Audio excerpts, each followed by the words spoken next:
오늘 와이뉴스에선 정치 얘기 아니네요.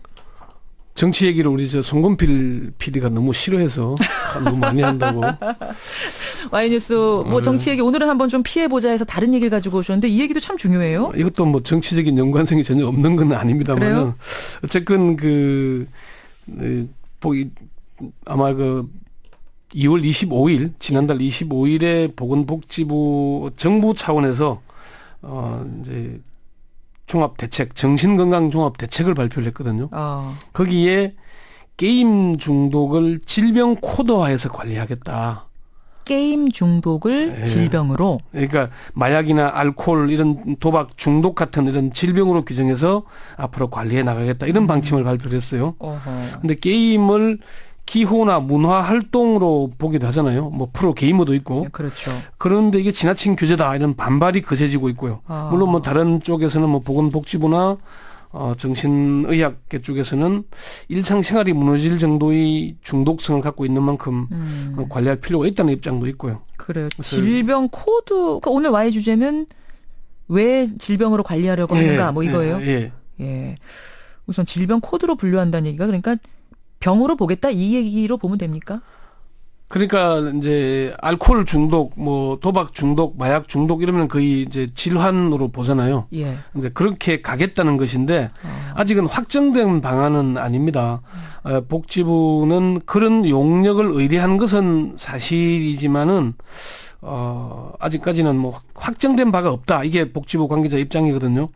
그러니까 연구 용역을 준 상태는 맞는데 구체적으로 무엇을 언제 어떻게 하겠다는 것은 아직 결정된 게 없다. 이게 복지부의 공식 입장이에요. 그럼 아직 확정도 아닌데 또 이렇게 문제가 뜨거워진 거는 왜 그런 거죠? 이게 게임을 중독으로 보고 관리하겠다는 게 복지부의 어떤 수건 사업 같은 것이라는 거죠. 그래서 할 가능성이 높아 보이니까 논란이 커진 거군요. 게임에 대해서 보건복지와 여성가족부에서는 중독으로 관리해야 한다는 입장이거든요.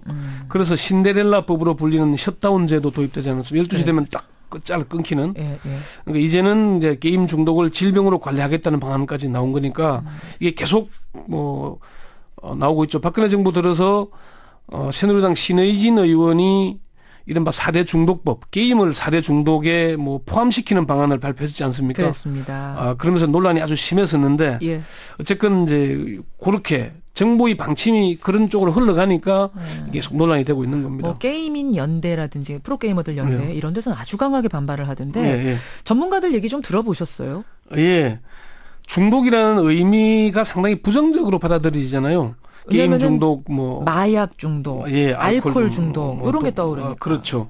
그런데 중독이라고 하면은 뭐 무조건 나쁘게만 볼 것인가? 김현정이 그도 커피를 즐기죠. 저도 좋아합니다. 커피 아주 좋아하는 사람들 커피 중독자라 그러는데 맞아요. 그걸 병으로 보냐?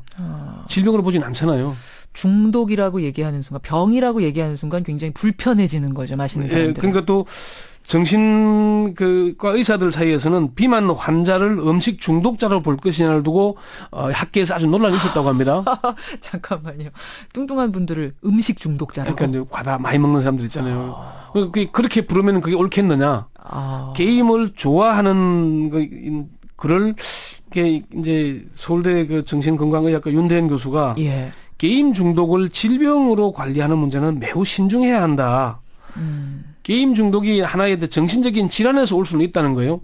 그럴 경우에는 그 정신적 질환을 치료하는 게 맞는데 게임 중독이라는 경우에 그 정의도 분명하지 않고 또 검사를 해서 중독이면은 단계별로 어떻게 할 것인지 그것도 명확하지 않기 때문에 그러네요. 이걸 중독을 질병으로 관리하게 되면은 중독자만 잔뜩 만들고 관리도 안 되고 낙인은 찍히고 그러니까 매우 이제 그런 입장을 밝혔고요. 그래서 신중해야 된다. 그러니까 이윤 교수는 어른들이 스트레스 받으면 술을 마시거나 뭐 그러잖아요. 그렇죠. 그럼 청소년들이 스트레스를 푸는 방법이 게임을 하거나 뭐 하나의 문화다. 그래서 게임이 취미인지 능력인지 중독인지 그게 명확하지 않으니까 연구도 필요하고 사회적 합의가 필요하다. 이렇게 얘기를 했습니다. 그런데 이제 국립중앙의료원 정신건강의학과의 김현정 교수는 이 김현정 이름이 똑같네요. 그러네요. 게임 때문에 일상생활에 문제가 있다면은 질병으로 관리할 필요가 있다. 게임을 하기 때문에 뭘 못한다는 건 말이 안 된다. 여가 생활이나 스트레스 해소를 위해서 잠시 할 수 있는 것이지만은 게임이 중심이 돼서 직장도 그만두고 이혼도 하고 개인 건강도 챙기지 않는다면은 그건 질병으로 봐야 하지 않겠냐. 그러니까 의대 교수들 사이에서도 의견이 좀 갈려요. 네, 그렇습니다. 그럼 정부 내에서 부처 간 입장은 어떻습니까? 복지부와 여가부는 게임을 규제해야 된다는 입장이죠. 예, 반면에 미래창조과학부와 문화체육관광부는 게임을 진흥시켜야 한다는 입장입니다. 그건 산업이다. 예. 정부가 2월 19일 게임과 가상현실 등 융합 콘텐츠 산업 육성 대책을 발표했습니다. 2018년까지 1,557억 원을 투자해서 게임 콘텐츠를 육성하겠다 이런 얘기 발표했거든요.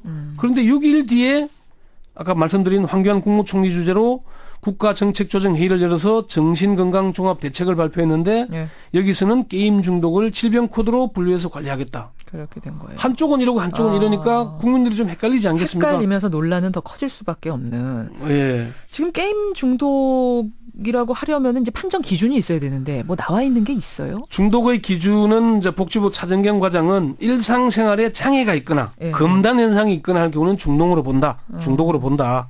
김현정 교수는 대인관계, 직업 능력, 일상생활 관리 기능 등의 저하가 오면은 문제가 있는 것으로 봐야 한다 이렇게 얘기를 합니다. 그런데 윤대현 교수는 어디까지가 게임 능력이고 어디까지가 게임 중독인지 구분할 기준이 명확하지 않다. 게임을 만드는 개발업자도 있고 게임을 전문으로 하는 프로 게이머도 있지 않느냐. 그러네요. 게임 중독의 정의가 어려운 면이 있다. 근데 이제 이게 그 게임 중독 전문 상담기관인 한국컴퓨터생활연구소의 어기준 소장은 게임 중독을 초기, 중기, 말기로 구분하는데 2기인 중기부터는 상담 치료가 필요하다 이렇게 얘기를 합니다. 그렇게 얘기를 하는 사람도 있군요. 초기는 왜 애들이 게임을 좀 더 하려고 애를 쓰는 경우, 중기는 이제 뭐 돈을 몰래 가져가거나 거짓말을 하거나 게임을 못하게 하면 짜증을 내는 경우, 말기는 게임 때문에 가출하거나 특히 부모를 때리거나 협박하는 경우까지 있다는 거죠. 그런 경우도 있어요? 예. 게임 못하게 한다고 부모를 폭행해요? 그러니까 김정인 그는 아직 애들이 그 정도는 알 텐데 어머니들이 게임을 싫어하는 이유가 뭔지 아세요? 아니 공부 안 하고 게임하니까 싫어하는 거 아니에요? 그거에 큰 이유긴 하지만은 초등학교 고학년, 중학생쯤 되면은 덩치가 엄마보다 커지잖아요. 커지죠. 그때부터는 엄마의 말을 듣지 않고 심지어 어머니를 때리는 경우가 있다고 그럽니다. 이게 상담을 하는 의사나 뭐 어기준 소장 얘기를 들어보면은 그런 사람들이 종종 오는데 아들에게 맞는 어머니의 심정 이해하시겠습니까? 그럼 게임을 그러면 아주 적으로 규정하겠죠. 그런 경우는 이제 말기에 해당하는 중독이다 이 말씀. 근데 이런 논란이 있는데 결국 어떻게 결론 날 거라고 보세요? 그 게임 우리 규모 시장 규모가 이미 10조 규모 됩니다. 종사자도 10만 명 정도 되고요. 게임을 무조건 나쁘게 볼 것인가 이 문제가 남고요. 근데 이제 이런 문제 게임 중독을 질병으로 관리해야 된다는 얘기가 나오는 자체가 게임 산업이 그만큼 사회에서 차지하는 비중이 커졌다는 얘기고 그러니까 이게 하려면은 게임 업체들이 그 게임 가장 돈을 많이 버는 뭐 넥슨을 돈선이라고 부른다든지 넷마블을 돈마블이라고 부른다 그래요. 청소년들 사이에서는 돈벌이에만 집착할 것이 아니라 게임의 부작용을 해소하는 문제에도 이제 게임 업체들이 관심을 가져야 되는 단계가 아닌가. 중요한 부분입니다. 그렇게 해 나가야 되지 않겠냐. 게임의 순기능도 분명히 있거든요. 있죠.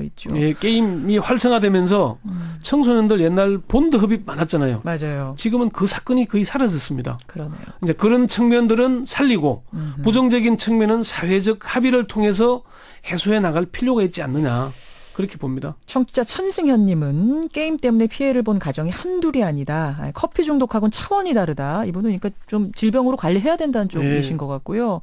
8686님도 요 제재할 필요가 있다. 좀 제재할 필요가 많다는 의견이 지금 조금 많이 들어오고 있는 편인데 우리 청취자들은 여러분 어떻게 생각하십니까? 오늘 조금 전에 김영재님께서 그 얘기했잖아요. 뛰어노는 얘기. 요즘 애들이 뛰어놀아서 스트레스를 풀 공간이 없잖아요. 그러니까 게임이 돌파구인데 무조건 제재하는 게 맞느냐. 그 의견도 귀를 기울여 봐야 됩니다. 권영철 선임 기자 좋은 화두 던져주셨어요. 고맙습니다. 네.